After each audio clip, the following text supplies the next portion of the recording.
కానీ దుబాయ్ చూసినప్పుడు నేను అనుకున్నది ఏంటంటే అక్కడ ఒక పంట పండదు, అక్కడ న్యాచురల్ రీసోర్సెస్ ఏమీ లేవు, అయినా కూడా ఇంత తక్కువ టైంలో అంత వాళ్ళ రూపీని పెంచుకునే వాల్యూ పెంచుకునే విధానం కానివ్వండి, అక్కడున్న ఇన్ఫ్రాస్ట్రక్చర్ కానీ, అక్కడున్న ట్రస్ట్, గవర్నమెంట్ ప్రజలకు ఇచ్చే వాల్యూస్ కానీ, ఒక కంపెనీ స్టార్ట్ చేయాలని ఇచ్చే సపోర్ట్ కానీ, ఎవ్రీథింగ్ ఈజ్ ట్రాన్స్పరెంట్. ఇండియాలో ఎంత న్యాచురల్ రీసోర్సెస్ ఉండి కూడా మనకి కర్మ ఏంటా అని బాధ అనిపించింది సార్.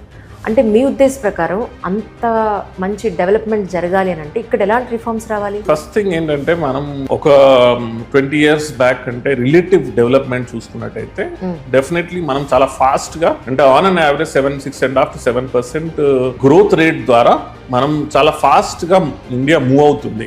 గ్రోత్ అంటే మీ ఉద్దేశ ప్రకారం ఏ పాయింట్ ఆఫ్ అంటే గ్రోత్ అని అంటే మనం అన్ని ఇండికేటర్స్ తీసుకోవాలి. అంటే there are indicators, lot of indicators.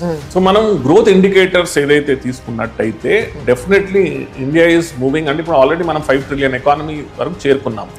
Yes, but మన పాపులేషన్ ఇన్ కంపారిజన్ టు మనం దుబాయ్ కంపేర్ చేసుకున్నట్టయితే they are not even 70-80 lakhs population. వాళ్ళు మన 140 crore పాపులేషన్. అది కాకుండా మీరు ఆ 70-80 lakhs లో కూడా చూసుకున్నట్టయితే ఒరిజినల్ అక్కడ ఉన్న వాళ్ళు అంటే ఒరిజినల్ దుబాయ్ చెందిన వాళ్ళు, యూఏకి చెందిన వాళ్ళు ఓన్లీ 20 lakhs ఉంటారు. మిగతా 50 to 60 lakhs ఇతర దేశాల వాళ్ళే అక్కడికి వచ్చి పనిచేసేవాళ్ళు. In any case that is another different comparison.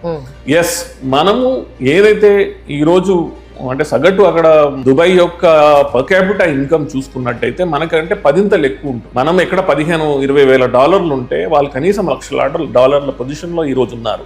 వాళ్ళకు ఉన్నటువంటి ఏకైక రిసోర్సెస్ ఆయిల్. దాన్ని యూజ్ చేసుకొని they have grown. No doubt they have used it for better purposes.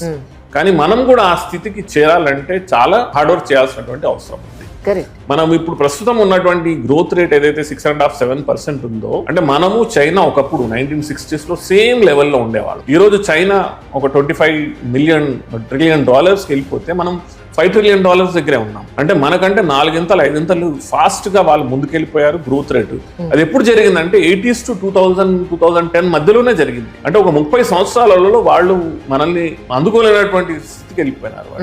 But at the same time మనం ఈ రోజు మనకు ఉన్నటువంటి హ్యూమన్ రిసోర్స్ పొటెన్షియల్ ఏదైతే ఉందో దాన్ని పూర్తిగా యూజ్ చేసుకోవాల్సినటువంటి అవసరం ఉన్నది. ఈరోజు సమ్వేర్ ఆర్ ది అదర్ మన హ్యూమన్ రిసోర్స్ పొటెన్షియల్ యూజ్ చేసుకోలేకపోతున్నాం.